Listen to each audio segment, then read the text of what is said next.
Difficile d'imaginer qu'un concert se joue ici dans quelques jours. Pourtant, le Conseil d'État ouvre exceptionnellement les portes de son ancienne salle de bal et de sa bibliothèque pour des représentations uniques, un lieu qui n'a pas été choisi par hasard. C'est un lieu symbolique pour la Belgique. C'est un lieu où on regarde si les lois ont bien été faites, si ça suit les règles de la Constitution. Et pour nous, c'est un symbole pour la démocratie belge. Le Conseil d'État accueillera entre autres le duo Belamba et sera plongé en plein cœur de Madagascar. Joël Rabessolo, guitariste du groupe, est un Belge d'origine malgache. Le lieu du concert revêt toute une symbolique. On voulait juste mettre Joël en évidence parce que c'est un super guitariste belge ou de chez nous.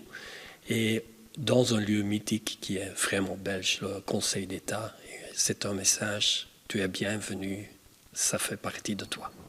Autre lieu et autre ambiance, direction le dépôt de tram Marconi. Ce lieu inattendu accueillera l'artiste brésilienne Bia Ferreira. Ici, il y aura un tram qui va être levé à 2 mètres. On va mettre le podium devant. Et alors, l'artiste, qui est une artiste brésilienne, va jouer avec le tram dans son dos. Cette année, le festival se déroulera aussi dans un hôtel communal ou encore une ancienne brasserie. Des choix de lieux insolites réfléchis pendant un an. La première chose que je fais quand j'entre dans un lieu, c'est me taper dans la main. Parce que je veux entendre comment est l'acoustique, quel type de concert on peut programmer ici.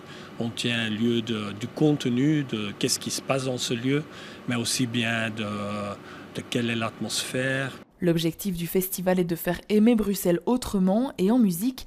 Pour découvrir des lieux souvent inaccessibles de notre capitale, rendez-vous du 17 au 22 août.